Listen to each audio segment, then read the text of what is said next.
A nossa primeira estimativa, o nosso primeiro tipo de estimativa é a estimativa análoga, que também pode ser chamada de estimativa top-down, ou seja, ela parte do topo para baixo.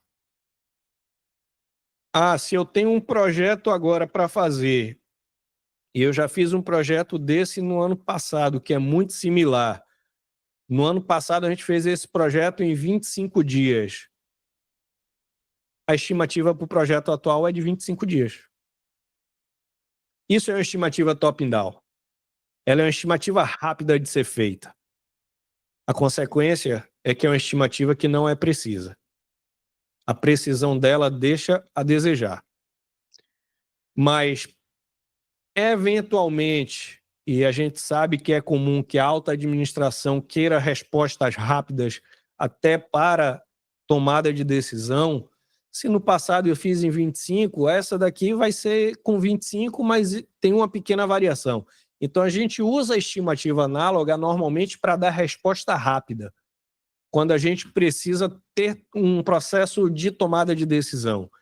E é lógico, a gente pode começar o nosso projeto utilizando uma estimativa análoga e à medida que o projeto vai avançando no seu planejamento, você vai refinando esse processo de estimativa. Então, analogia, a estimativa análoga é feita através de uma analogia com projetos feitos no passado e projetos similares. Essa analogia pode ser feita a nível de projeto, a nível de fase ou a nível de pacote de trabalho, tá? Não necessariamente o projeto como um todo, eu estimo isso de forma análoga. O segundo tipo de estimativa que a gente vai falar é a estimativa paramétrica, que é a estimativa que você faz através de parâmetros, tá? Que é o que eu falei mais cedo. A gente tem na construção civil, na indústria e até na área de TI, utilizam parâmetros, né? Pontos de função na área de TI, na construção civil, sei lá,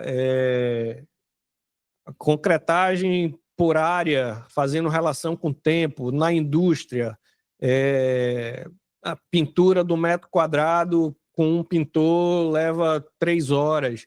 Então, você, com base na experiência e também baseado em análises de regressão, curva de aprendizado, você estabelece padrões, parâmetros, e passa a utilizar esses parâmetros em seus projetos. É o que a gente chama de construção de índices, né?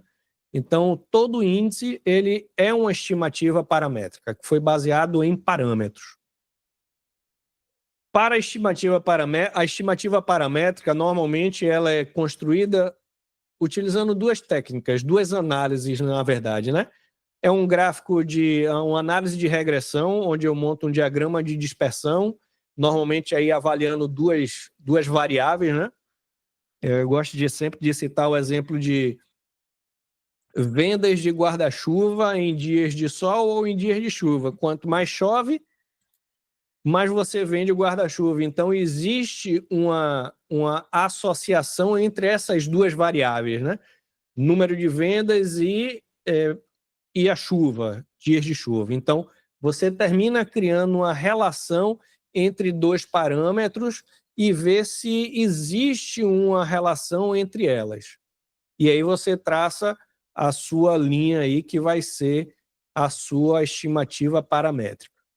E uma outra forma de se criar uma estimativa paramétrica é através da curva de aprendizado. A gente sabe que no início de uma determinada atividade é natural que se consuma mais tempo na execução, mas à medida que você vai aprendendo, a tendência é que a estimativa da execução dessa atividade vá reduzindo, tá? Então, são essas duas formas de se estabelecer parâmetros. Do mesmo jeito que a gente tem a estimativa top-down, ou análoga, que parte do topo para baixo, a gente tem o inverso, a estimativa bottom-up, ou seja, eu parto da base para cima. Então, a minha estimativa bottom-up tem características opostas a estimativa top-down. Ela não é rápida de ser feita, ela é trabalhosa, ela exige que a gente tenha o nosso projeto detalhado no nível de atividade, ela exige que a gente conheça bem o nosso escopo, mas ela é uma estimativa precisa, justamente por isso, por exigir que a equipe tenha o detalhe daquilo que vai ser feito. Então, a gente parte na estimativa bottom-up com a estimativa individual por atividade e, utilizando a técnica de agrupamento, a gente chega à estimativa dos pacotes de trabalho, que, por sua vez, serão agrupados, chegando a estimativas das fases e, automaticamente, trazendo a estimativa do nosso projeto. Então, a gente parte do nível de atividade para cima. Por isso o nome de bottom-up, né? Então, é um método de estimativa pela agregação das estimativas dos componentes de nível mais baixo. E aqui, característica, ela exige tempo para ser realizado, mas o resultado é o quê? É uma estimativa mais precisa. Então, vamos lá, ó. Eu falei que a estimativa PERT, ou de 3 pontos, ela é baseada sempre em 3 cenários, tá? No cenário otimista, mais provável e pessimista. E a gente, com base nesses 3 cenários, a gente precisa calcular a duração esperada, que vai ser a duração que a gente vai considerar em nosso cronograma. Existem 2 formas da gente calcular essa duração esperada. Usando distribuição triangular e usando a distribuição beta. A distribuição beta é a distribuição tradicional para o PERT.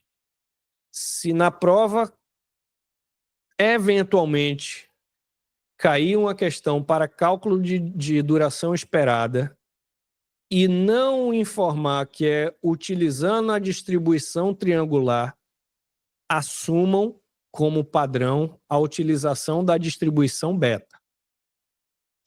E quais são as fórmulas para calcular essa duração esperada? A distribuição triangular, ela é uma média.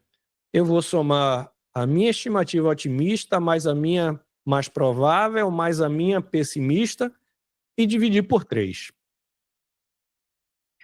A minha distribuição beta, ela é uma média ponderada com peso 4 para o meu tempo mais provável.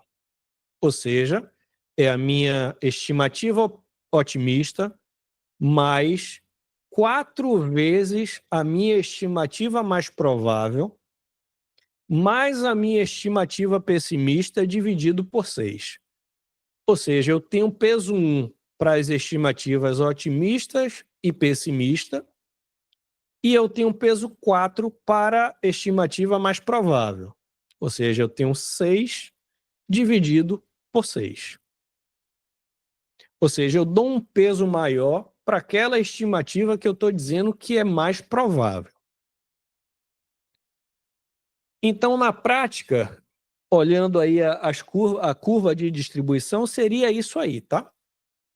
Eu tenho uma estimativa otimista, a mais provável lá em cima de laranjinha, e a pessimista, e eu vou calcular a minha duração, a minha estimativa esperada, que normalmente cai entre a mais provável e a pessimista. Normalmente, tá, gente? Não é uma regra. Pegando este projeto aqui como exemplo, eu tenho uma primeira atividade que tem uma atividade de recorte das peças. A estimativa otimista, 1 dia. Mais provável, 2,5 dias. E a pessimista, 7. Então, ficaria o quê? A minha duração mais provável, 2,5 vezes 4. Isso daria o quê? 10. Mais 1, 11. Mais 7, 18. Dividido por 6 igual a 3. Então, eu vou fazer isso para todas as minhas atividades que eu tomar a decisão de estimar utilizando a estimativa PERT.